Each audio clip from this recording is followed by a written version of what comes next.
Καλησπέρα, ονομάζομαι Μαρία Παπαγεωργίου. Έχω γεννηθεί και μεγαλώσει στη Θεσσαλονίκη και συνεχίζω να μένω σε αυτή την όμορφη συμπρωτεύουσα.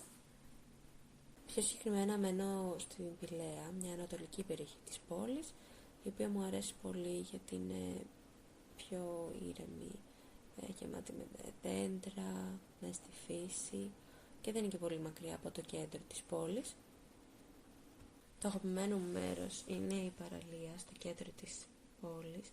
Μου αρέσει πολύ να την περπατάω, μπορείς να κάνεις και ποδήλατο εκεί. Έχει πολύ ωραία θέα, μπορείς να δεις όλη την πόλη.